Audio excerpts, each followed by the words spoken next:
ಏನಂತಂದ್ರೆ BJP ಅವರಿಗೆ ಕೇಂದ್ರ ಸರ್ಕಾರ ವಿರುದ್ಧ ಒಂದು ಪ್ರಶ್ನೆ ಕೇಳಬಾರ್ದು. ಇವರಿಗೆ ಕೇವಲ ರಾಜ್ಯದ ವಿಷಯ ಮಾತನಾಡಬೇಕು. ಇವರಾದ್ರೆ ಪ್ರಪಂಚದಲ್ಲಿರ್ತಕ್ಕಂಥ ಎಲ್ಲ ಲೀಡರ್ ಬಗ್ಗೆ ಅವ್ರು ಮಾತನಾಡ್ಬೋದು. ಇವರಿಗೆ ಒಂದೇ ಒಂದು ಏನು ಪ್ರಶ್ನೆ, ಸರಿಯಾದಂಥ ಪ್ರಶ್ನೆ ಕೇಳಬಾರ್ದು. ಅವರಿಗೆ ಮುಜುಗರ ಆಗ್ತಕ್ಕಂಥ ಪ್ರಶ್ನೆಗಳು ಕೇಳಬಾರ್ದು.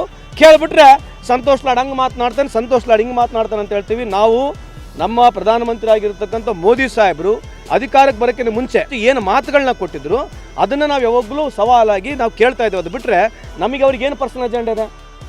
ಕಳೆದ 11 ವರ್ಷದಲ್ಲಿ ಯಾವ ಡಿಪಾರ್ಟ್ಮೆಂಟ್ನಲ್ಲಿ ಇವತ್ತು ಭಾರತ ದೇಶದ ಮುಂದಿದೆ? ನಾವು ಮೊನ್ನೆ ತಾನು ಹೇಳ್ತಾ ಇದ್ದೀವಲ್ಲ, ಯಾರು ಇವ್ರಿಗೆ ಅಕ್ಷಯ್ ಕುಮಾರ್ ಕರ್ಕೊಂಬಂದು ಭಾಳ ದೊಡ್ಡದಾಗಿ ಒಂದು ಪ್ರಮೋಷನ್ ಮಾಡಿದ್ರು. ಯಾವುದೇ ದೇಶಕ್ಕೆ ಹೋದರೆ you are from the country of Modi ಅಂತ ಅವ್ರು ಹೇಳಿರೋದು. Are you from the country of Modi ಅಂದರೆ ಇದ್ರಾಗ ಇಂಡಿಯಾ ಇಲ್ಲ. ಈ ಅಕ್ಷಯ್ ಕುಮಾರ್ಗೆ ಇಂಡಿಯನ್ ಪಾಸ್ಪೋರ್ಟ್ ಇಲ್ಲ, ಆತನ ಕೆನಡಿಯನ್ ಪಾಸ್ಪೋರ್ಟ್ ಇದೆ ಪುಣ್ಯಾತ್ಮದು. ಆತಗೆ ಈಗ ಇಂಡಿಯನ್ ಪಾಸ್ಪೋರ್ಟ್ ತೊಗೊಂಡಾನೆ.